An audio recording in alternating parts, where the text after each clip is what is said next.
প্রিয় শিক্ষার্থী, অনলাইন ক্লাসে সবাইকে স্বাগতম।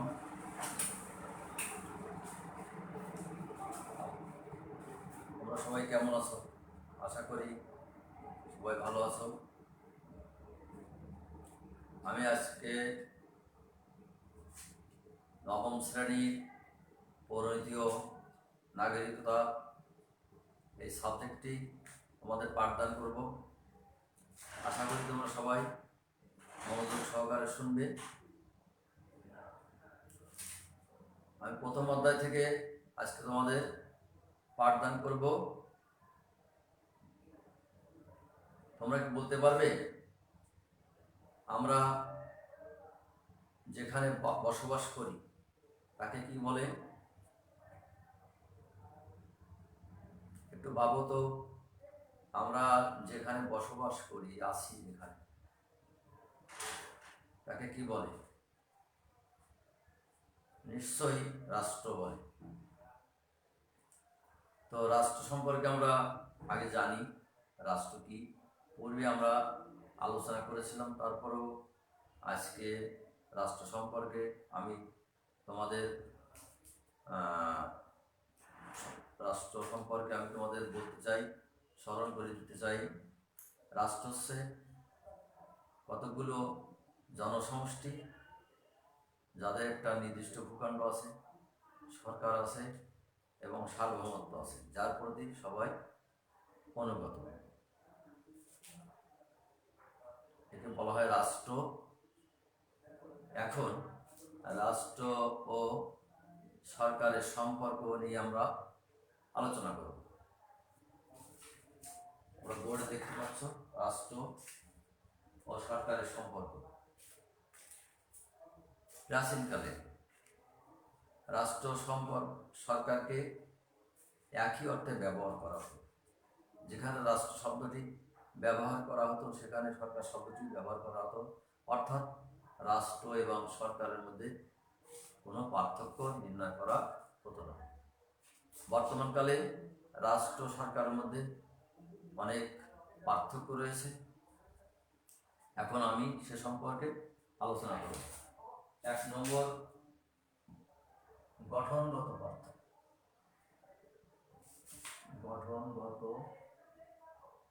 গঠনগত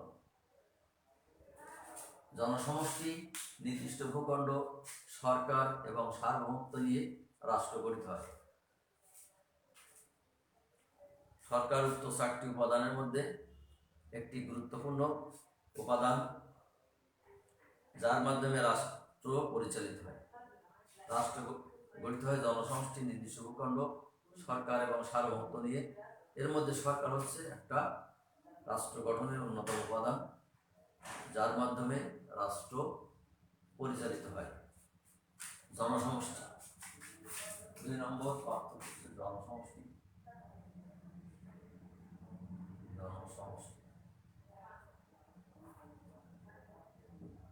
রাষ্ট্র গঠিত হয় দেশের সমগ্র জনগণকে নিয়ে, আর সরকার গঠিত হয়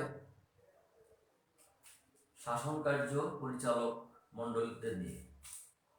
শাসন কার্য পরিচালক মণ্ডলী বলতে আইন বিভাগ, শাসন বিভাগ, বিচার বিভাগ। সরকারের এই যে 3টি বিভাগ আছে, এদেরকে নিয়েই সরকার গঠিত। স্থায়িত্ব।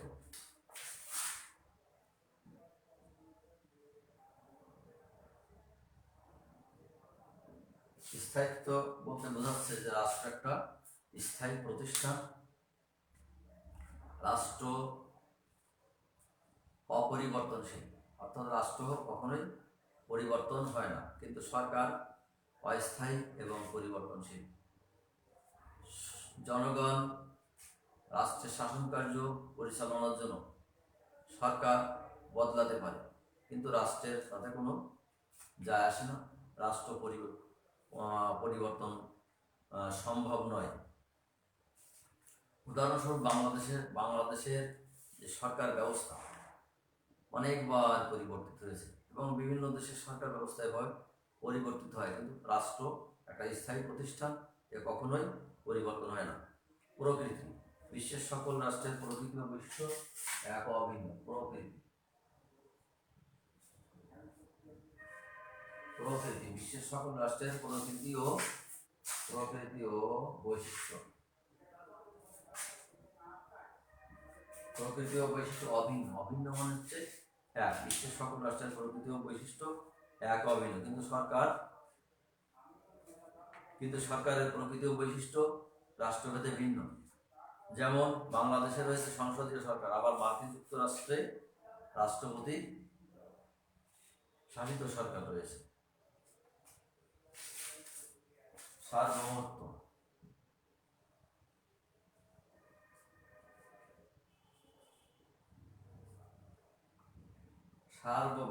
সার্বভৌমত্ব বলতে রাষ্ট্রের সর্বোচ্চ ক্ষমতা বা রাষ্ট্র চরম ক্ষমতার অধিকারী কথা বলা যায়। অর্থাৎ সার্বভৌমত্ব ক্ষমতার উপরে আর কোনো ক্ষমতা নেই, রাষ্ট্র এই ক্ষমতার অধিকারী। সরকার সার্বভৌম ক্ষমতা বাস্তবায়নকারী মাত্র। তাহলে কি হচ্ছে, রাষ্ট্র হচ্ছে চরম ক্ষমতার অধিকারী আর সরকার হচ্ছে এই চরম ক্ষমতাটাকে অর্থাৎ সার্বভৌম ক্ষমতাটাকে বাস্তবায়ন করার অধিকারী। ধারণা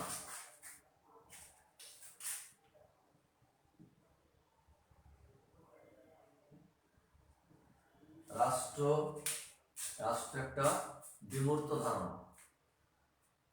রাষ্ট্রকে দেখা যায় না, অনুধাবন করা যায় মাত্র। রাষ্ট্র একটা বিমূর্ত ধারণা, রাষ্ট্রকে দেখা যায় না, শুধুমাত্র অনুমান করা যায় বা অনুধাবন করা যায়। কিন্তু সরকারকে দেখা যায়, সরকার মূর্ত, সরকারের কাজকর্ম সবই পরিলক্ষিত হয়। সুতরাং আমরা দেখতে পাচ্ছি যে রাষ্ট্র সরকারের মধ্যে অনেক পার্থক্য আছে।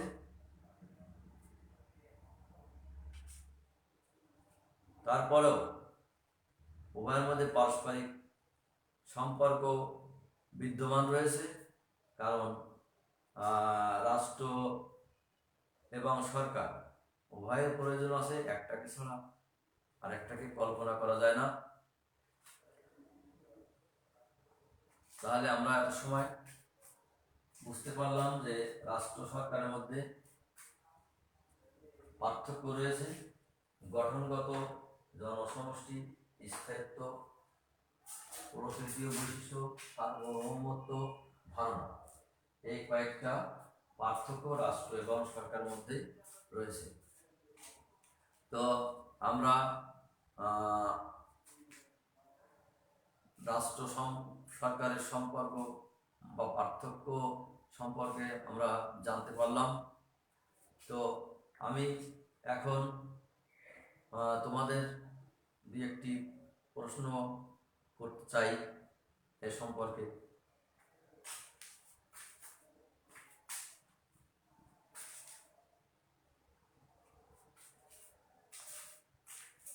আচ্ছা, তোমরা কি বলতে পারবে যে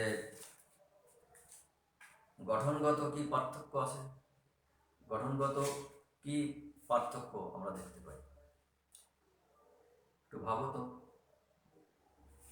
গঠনগত পার্থক্যটা কি?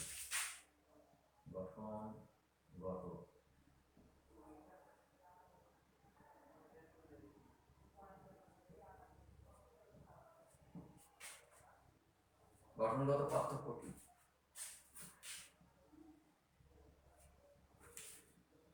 অর্থাৎ জনসমষ্টি, নির্দিষ্ট ভূখণ্ড, সরকার এবং সার্বভৌমত্ব, এই কয়েকটি নিয়ে, এই চারটি উপাদান নিয়ে রাষ্ট্র গঠিত হয়। সরকার উক্ত চারটি উপাদানের মধ্যে একটা অন্যতম উপাদান।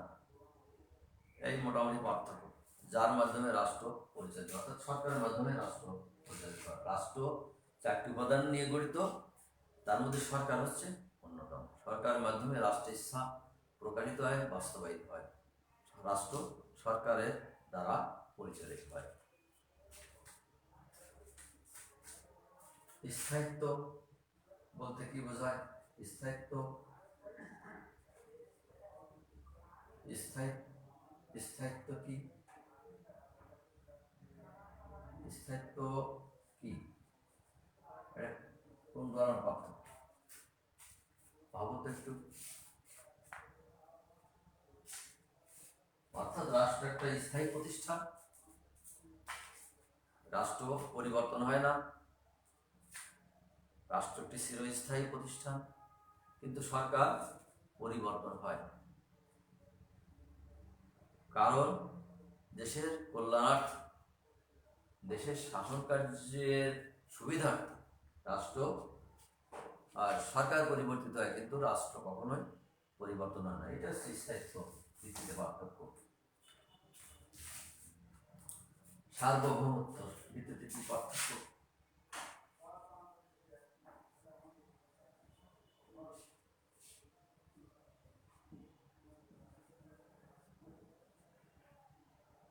সার্বভৌমত্বের পার্থক্য কি? সার্বভৌমত্ব বলতে চরম ক্ষমতাকে বোঝায়। রাষ্ট্রের হাতে চরম ক্ষমতা আছে,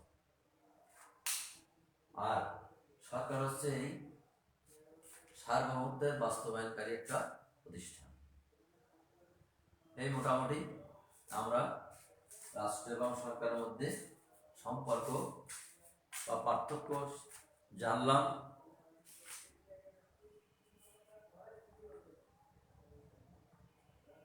তা সত্ত্বেও উভয়ের মধ্যে পার্থক্য থাকলেও একটাকে বাদ দিয়ে অন্যটাকে কল্পনা করা যায় না।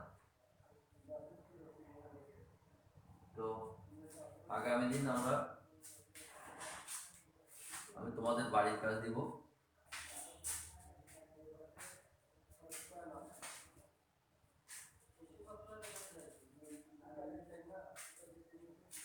বাড়ির কাজ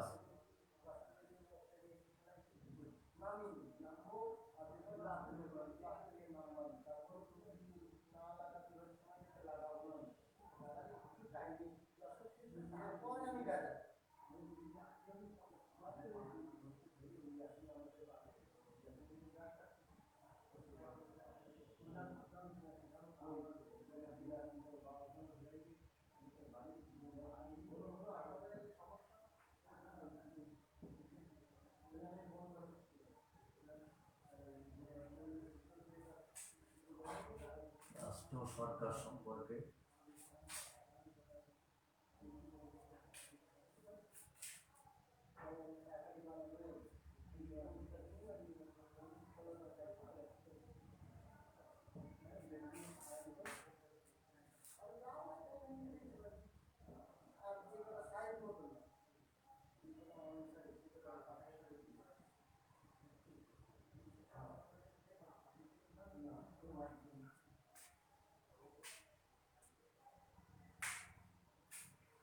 তোমাদের বাড়ির কাজ দিয়ে দিলাম, তোমরা বাড়ির কাজ করবে। তো আমি আমার ক্লাস আজকে এই পর্যন্ত শেষ করছি। তোমরা সবাই বাড়িতে লেখাপড়া করো। ক্লাস শুরু হয়েছে দীর্ঘ 1.5 বছর পরে। এখন তোমরা নিয়মিত লেখাপড়া করবে। তোমাদের যে লেখাপড়ার ঘাটতি, এই ঘাটতি কাটিয়ে ওঠার জন্য তোমাদের এখন অত্যন্ত কঠিনভাবে, অত্যন্ত সতর্কভাবে, অত্যন্ত মনোযোগ সহকারে পড়াশোনা করতে হবে, যাতে তোমরা এই ঘাটতি কাটিয়ে উঠতে পারো। সকলকে আন্তরিক ধন্যবাদ জানিয়ে, শুভেচ্ছা জানিয়ে আমার আজকের ক্লাস এখানে শেষ করছি। ধন্যবাদ।